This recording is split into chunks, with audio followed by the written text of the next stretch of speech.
Welcome to the Access E11's presentation on, today we're going to be discussing GIS capabilities. And that's a pretty broad category, but specifically we're going to look at how GIS tools can help with your citizen issue management in ways that will both make citizens more confident in the issues that they're presenting to staff, as well as staff confidence in being able to tackle those issues more efficiently and with more information at their disposal. So to get things started, we should probably discuss what GIS is. I'm sure all of you have some knowledge of it, but like I said, it's a pretty broad category. So GIS stands for Geographic Information System, and it's a framework for gathering, managing, and analyzing spatial and geographic data. So basically what it's doing is it's combining location data on maps with descriptive information or attributes to help you make better decisions. And GIS really helps you visualize data in a way that is easily understandable and actionable through maps and 3D models. So a quick breakdown of what a GIS system might look like. So sometimes hardware, so you have physical components, computers, servers, and GPS devices that are going to collect and store that data. You're going to have the software that will help analyze and display geographical information, giving you mapping and spatial analysis tools. And then finally, you have the data that's being spit out of the system, giving you satellite imagery, real-time traffic information, just whatever you happen to be collecting. Now, how that relates to municipal systems or organizations, GIS tools can link with CRM tools or other municipal systems to help with planning, public works, emergency services, and much more. It can give you tools for infrastructure planning, zoning, offer resource allocation based on geographic data. It can help improve citizen engagement through interactive maps and real-time updates on municipal projects or issues. And it can help enhance the accuracy of data and decision making by integrating with other municipal software, such as your asset management and travel systems. So before we move on, I'm going to ask a little poll here. There's a few of us in attendance. If you are able to answer, let me bring it up here. So first one is, does your organization currently use GIS tools of any kind? And Renee, can you see it? I think it's live.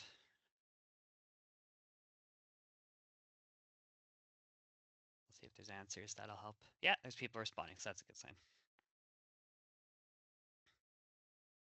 Sorry, I muted myself. Yes, I can see it. Yeah, no worries. Okay, yeah, I see some answers. So, and I'm not surprised by the results. I think almost any organization these days use some sort of GIS tools to help them in some way, and 100% of the respondents have said yes.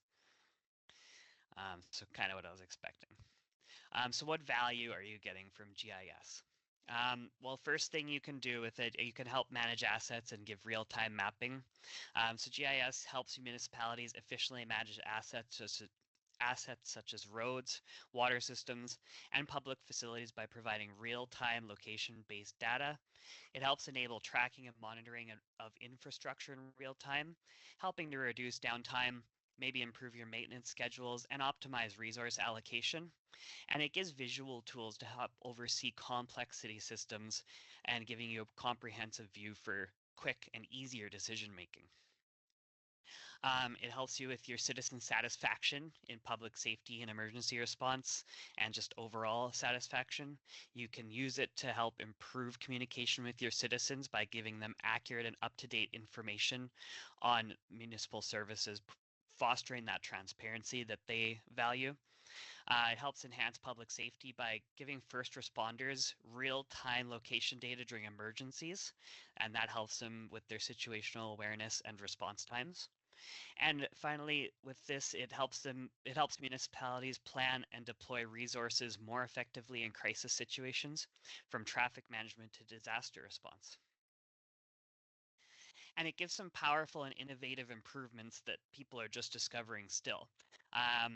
So GIS might is driving new innovations in public services, such as allowing residents to track real-time data on their essential services in the city.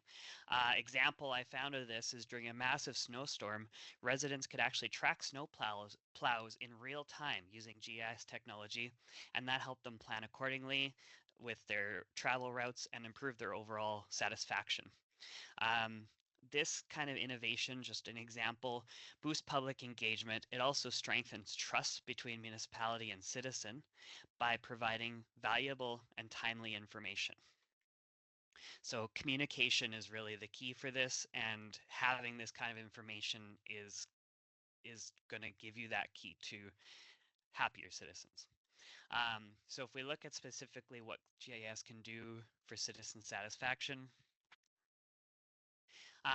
so if you look at a CRM system, it gives much easier issue management system. It gives much easier and streamlined issue submission. So GIS enables citizens to report issues such as potholes, broken streetlights, flooding, whatever else it might be, using simple user-friendly platforms, and they can submit in real time, giving location-based issue reports with their mobile phone or an online portal, helping reduce friction because there's less information to enter when all that stuff is automated. And it also helps automate the tracking and to appropriate municipal department, helping to improve those response times and gets those issues resolved faster. It also provides interactive maps to your citizens.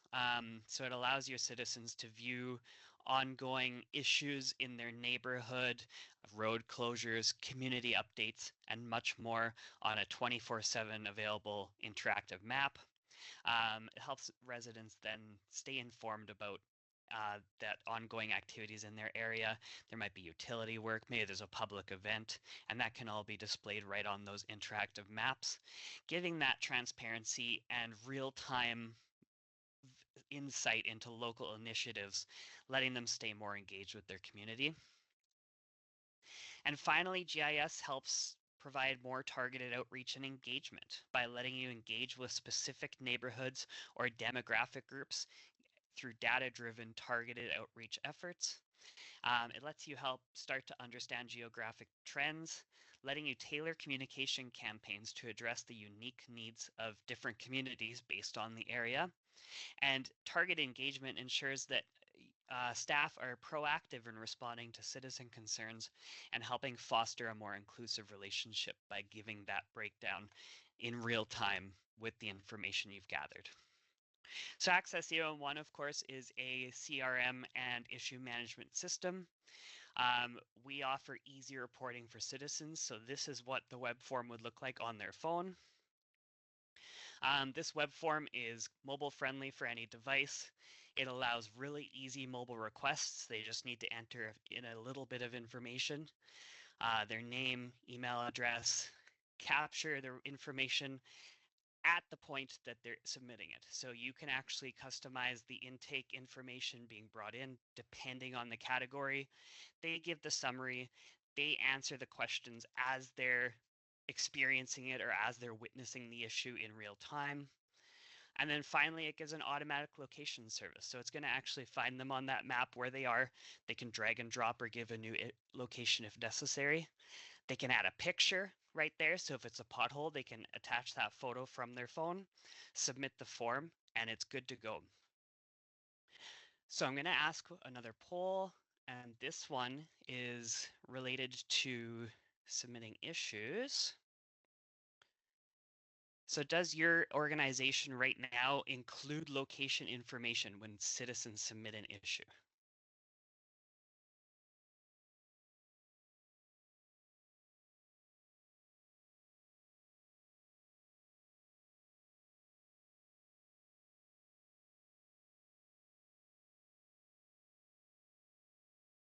So kind of a split answer there. Some people are yes, some are no, some are not sure. So that's good to see that I hope that the information you see will help you learn and see what's out there. So further on with how GIS, this is a really good and strong example of how effective GIS tools can help improve a citizen's satisfaction of their community. This is in Rancho Cucamonga, California. My apologies. Um, so I did some research on these guys and longtime pioneer in GIS services. They've been at the forefront of leveraging GIS technology and has really helped set a benchmark for other municipalities. Their early adoption of GIS has enabled them to provide advanced services both internally and through citizen engagement. And their continuous innovation has demonstrated the power of GIS in modern municipal governments and how that relates to citizen satisfaction. So they provide their citizens, one of the big ways is they provide their citizens useful information through an open data portal. So citizens are given access to a wealth of data, providing transparency, and it's available 24/7. Citizens can access interactive maps, zoning information, traffic updates, and public service details all in real time. And they've deployed this app aggressively across their city. Um, it's rolled across multiple departments. It's used in everything from urban planning and emergency response to public works and utilities management. This has given the staff smarter planning, better resource allocation, and more responsive public services. So we can see that in some specific examples. First, what it's done for their community. It's over a 95% citizen satisfaction rating. So over 95% of Rancho Cucamonga citizens rated their overall quality of life in their city as good or excellent, which is a testament to the city's effective use of technology and engagement. Their transparent, responsive, and citizen-centric approach, supported by GIS, has contributed significantly to these high levels of satisfaction. So some specific things that they've been able to do with this GIS. Real-time safety hazard updates by field crews. So when field crews are dealing with a hazard, they are able to provide that information to their citizens in real time, helping reduce potential risks and maintaining public infrastructure more effectively. It allows to improve that safety and operational efficiency. They also offer a public-facing economic development app for the business community. So businesses, when they're looking to expand or settle in Rancho Cucamonga, are able to use this app to provide enhanced site selection services um, to help pick the right area for their business. They can view real-time data on available properties, zoning and infrastructure, and kind of the demographic of the area that are present in that location they're looking at. So this type of tool really helps support cities' economic growth by attracting new businesses and fostering a business-friendly environment. And a real-time fire operations dashboard. So their fire department leverages a real-time dashboard to track and manage fire operations more efficiently. It provides live updates on current fire locations, the resources that have been deployed, and other critical information, improving the situational awareness for first responders. It has ensured a faster and more coordinated response to emergencies, helping enhance public safety during these critical incidents. So that was Rancho Cucamonga and how they've utilized GIS for their town. I'll give a brief overview of what Access one can do with, we have a public map that helps kind of give an overview of your community. So this is a citizen public dashboard. As you can see from the screenshot there, it just kind of gives citizens an overview of what's going on in their city. They can see the ongoing issues. Now, as staff, you are able to limit which categories they see because not everything needs to be citizen facing, but the ones that are allowed to be publicly available, they can see some brief information about what's going on in their area, what categories. They can see the, if you allow it, the due date or expected resolution date, when it's been opened, all that sort of thing is available to them. And this is really going to help reduce duplicate issues within your department, because a citizen can look at this and see that a pothole's already been reported on, or water issues have been reported on. They may want to do it again. They may just say that, there's a few people have submitted. That helps reduce those issues for you. Helps them easily create cases right from this dashboard. They can submit a new request right at the top of the screen there. And it's accessible 24/7. So if somebody stumbles across an issue late at night, they can see this map. They can see that it's already been reported on. They can even see that some status has been made on it. So the status is, pending or waiting for a part, something like that. So they don't need to report on it, and that's all going to help give them a better overview of what's happening in their community, as well as reduce the administrative efforts of your staff. All right, so moving on, that was a look at how GIS can help your citizen satisfaction in your community. Does anyone have any questions or comments before we move on? Taylor, there was a question in the chat. Oh, so yeah, do citizens need to create an account with your software? If so, is a subscription based on? So citizens do not need to create an account. Actually, we've designed it specifically so that citizens don't create an account with our software. What we want is when you have an account, you have a password, and when you have passwords, you have people forgetting their passwords, and that ends up being more of a hassle than it's often worth. With ours, citizen submits the issue, and their contact information is found based in the system based on their whether it be their phone number or their email or their address or all three. And if that citizen's already in there, then it does not create a new record. If they're not, it creates a new record. If duplicates get created, it's really easy to merge them together, and then all the information is kept in one record.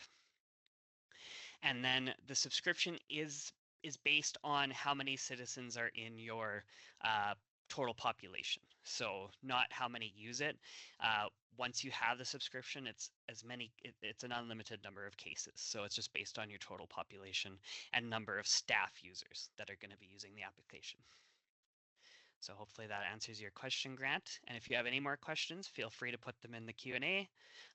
Raise your hand, I'll unmute you. You can ask it, whatever you want to do.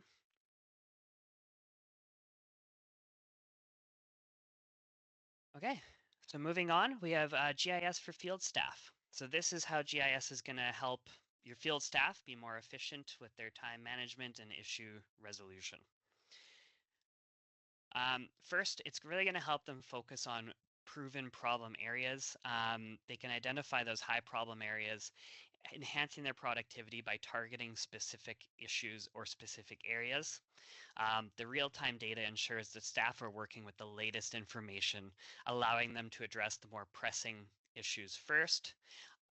I'll stop quick. Grant, do you have another question? I saw your hand go up. I'll said I would unmute you here. There we go. You're free to unmute and talk if you want to ask another question. Sorry about that. Oh, no. Tried to get it up faster there for you. Another question I have, we have a huge population fluctuation in the summertime because we have a lot of visitors that come here for vacations and that sort of thing. Yep. It's not like I'm envisioning every person. Like, have you ever had anyone hit like a limit or something like that, or how does that? No, not limit in cases. There are some who use a ton a weekly basis, and that's still fine.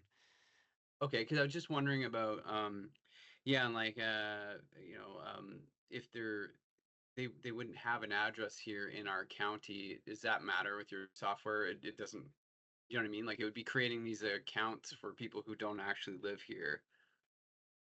Yeah, so if they don't have an address, they'd have to put something in. So most people are going to do either email or phone number anyways. Okay. So you wouldn't have to have address. You could just have email and phone number. And if you want to go through and purge out temporary contacts once in a while, that's up to you. But most people just leave them in there and merge if there's duplicates, essentially. But that would be however you want to manage your contacts. But yeah, if their address is in a different city, that's fine too. Okay, sorry for all the questions. I just wanted to make sure I Oh, understood no, fully please. that whole. All right, that's awesome. Thank you. Of course, ask as many as you want. All right, so thank you, Grant, and we will get back to this here. So on to second thing that GIS is going to help with in issue management is helping plan out those routes better, allowing more efficient travel. So you can use GIS to optimize your route, letting them know the exact location of issues and plan the most efficient route, avoiding unnecessary travel time, avoiding obstacles, letting them handle more issues in less time. So instead of a first come, first serve approach, you can kind of target an area and manage all those issues in an area. It reduces fuel consumption, reduces vehicle wear, and overall just lets them get more things done with less time. And finally, it's going to just help that improve coordination with the real-time data sharing. So all your field staff are going to have access to the same information simultaneously. It helps improve their coordination, ensures everyone's on the same page. It's going to help reduce misunderstandings and miscommunications, which can often be a huge cost if things are done wrong or improperly. And those also reduce trust with your citizens. So if you can avoid those or remove them, then that is going to help give you faster times, better citizen trust. And then with all teams working from the same information, you're going to just have a more consistent response and more reliable response. So a citizen knows that regardless of who they talk to or who they submit, where or when, they're going to get the same response in relatively the same amount of time, and it just builds that trust even more when things are done in the same way each time. So this is going to be our system and how it will look for staff when they are managing issues. So it's kind of similar, the map view is kind of similar to the public one, except you get a bit of more information because you can see obviously more of the cases. You can also see a lot more information on each case, but it still gives you that ability to spot problem areas. If you see a cluster of issues, like right by the river there's 44 cases. So something's going on in that river. That's a good place for staff to start looking at. And hopefully when you see those issues crop up quite rapidly in one area, you can then proactively manage them. Maybe there's something going on that's causing a lot of these issues to happen. You can deal with that and kind of cut it off at the source, helping to reduce future issues being submitted in that same area or from that same problem. You can efficiently resolve concerns with this. All the information for the staff is available right there in front of them. They don't need to go from screen to screen. They have the case card on the right, the map in the middle. They can click from case to case and kind of see what's going on and how they can best address the issues. You can also reassign, add notes, all of that done right from one screen. And finally, when you have all this information, you've submitted the issue, you've resolved it, you can provide that data for decision makers. So you can show them printouts of the case with the map view. You can show printouts of this view we have right now if you need to. So whatever your decision makers are looking for, you can provide that information from our dashboard. And we also provide, as you can see here, a little heat map. So it kind of gives a similar view, but it shows a better visualization for decision makers might like this type of view because it shows them, kind of the hot spots of the city. And then another area that can really help with is asset management. So GIS and asset management often go hand in hand. And we're actually going to start this with another case study in Devon, Alberta. So Devon, Alberta, they are a small town and they were facing a bunch of infrastructure challenges. Population of fewer than 7,000 people. And of course, like any town of that size, they have the common challenge of aging infrastructure and diminishing service levels. They had limited resources and still increasing demands on municipal services, and the town had to find efficient ways to manage its infrastructure and address those service gaps. So the way they decided to go about this was by adopting GIS technology as a key solution to help the town improve its asset management and optimize its resource allocation. So they actually applied for and received a provincial grant of over $75,000 to help them develop an asset management program that would help them really focus on their infrastructure issues that they had. It helped them track the condition of municipal assets such as roads, water lines, and public facilities, letting them make these decisions to start improvements. And they took that and developed a risk analysis framework. This allowed them to look at their assets, look at the life cycle of their assets and current conditions, and prioritize infrastructure projects based on the urgency and available resources. They could see which assets and infrastructure needed attention first, allowing them to use their limited funds in the most effective way possible. So by focusing on these high-risk areas, they improved the reliability of its services and helped extend the life of its critical infrastructure for its residents and staff. So within budget, they had to prioritize their projects. I got backwards here. Using their GIS tools and their program that they developed, it allowed them to prioritize the budgets and projects. And overall, they had an annual capital cost avoidance of around $100,000. So by properly prioritizing their asset management plan, they discovered and created this annual capital cost avoidance because they were able to repair the most costly and high risk assets, extending the life of those and leading to some savings in the fact that they now had things that would not be an issue that may have been before. So the successful implementation of this system provided a good financial relief for Devon, allowing them to stretch their limited resources further while maintaining the high service levels for residents. They were able to tap into provincial funds available to them and overall just improve the quality of the infrastructure in their community. So GIS and asset mapping. GIS allows municipalities to capture and display detailed information about city assets such as roads, utilities, and public facilities in a clear and visual format. It gives staff that intuitive map-based view of infrastructure, making it easy to access asset conditions, locations, and maintenance needs at a glance. Very often, you can integrate your case management with your city assets, allowing you to link service requests, maintenance issues, and incidents to specific locations or specific assets. This will help your field staff and administrators quickly identify which assets are involved, helping you streamline those workflows and improving your response times.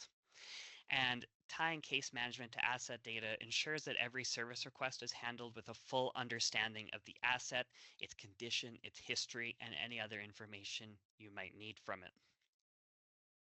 And like we've discussed a lot today, it helps improve your decision making by having that asset information as part of your overall case management process. It gives a comprehensive view for decision makers, and they can make data-backed decisions like we saw with Devon, involving infrastructure investments, maintenance scheduling, and budget allocations.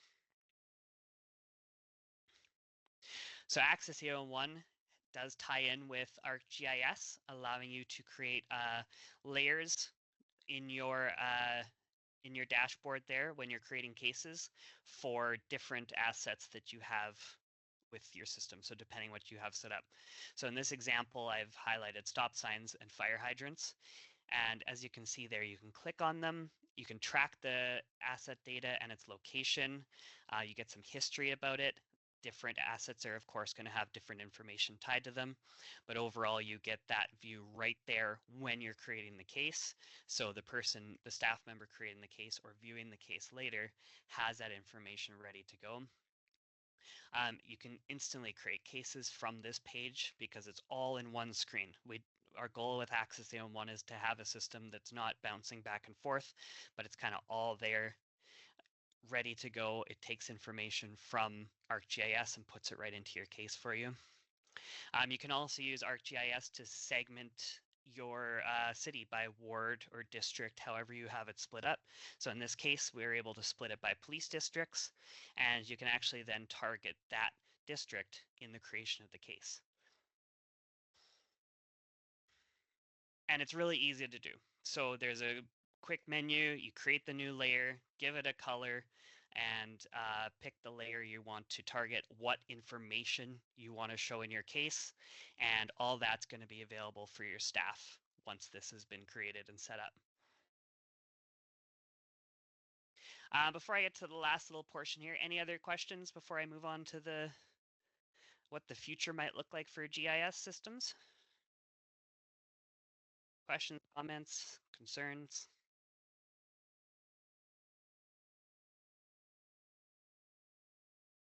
Lovely. Okay, so now just very briefly, we'll look at the future of GIS and some things that people are currently doing that are kind of pushing the boundaries of GIS and what it's doing for their municipalities and what that could look like, how that could look like for future municipalities all over.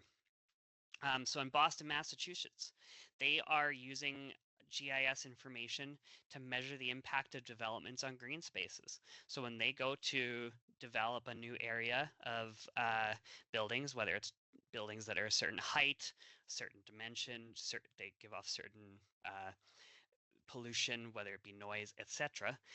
They're going to use GIS information that they have at their disposal to measure how it's going to impact the green spaces they already have in the area. And their goal is to make sure that the green spaces and their parks are not affected negatively by these new developments. In Cobb County, Georgia, they give real-time traffic information for residents, so residents can actually go onto the portal and see ongoing, almost like your Google Maps, but more detail. You can get real-time information on closures, traffic jams, accidents, etc. And that's all available to residents any time of day in real time. And Fort Lauderdale, Florida has actually started developing a GIS system that offers 3D imagery and demographic data for business developments. So when businesses are looking to invest in Fort Lauderdale, settle down, they're able to actually see 3D imagery of the place they are looking at setting up shop, and also the demographic data down to the number of people walking past that building each day, often the type of people that are frequenting the shops in the area. And it can really let businesses know that Fort Lauderdale, in this case, cares about their investment and is concerned about them being successful in their community.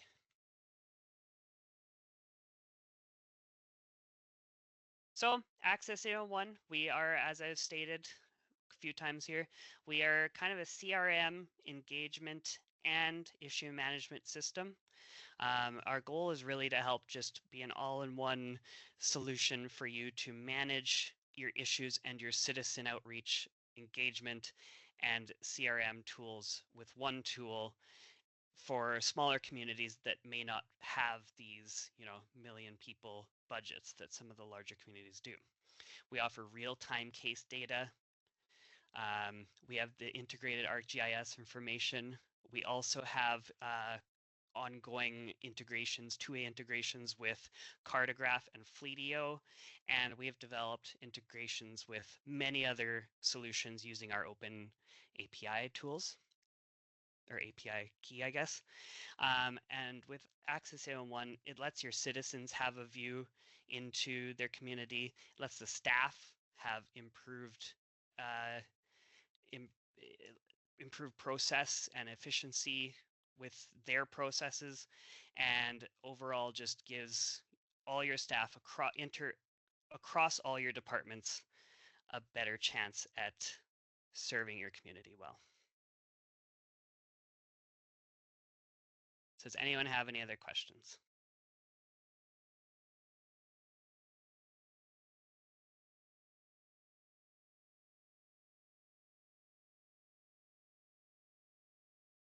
Okay, well, I'd like to thank you all for joining.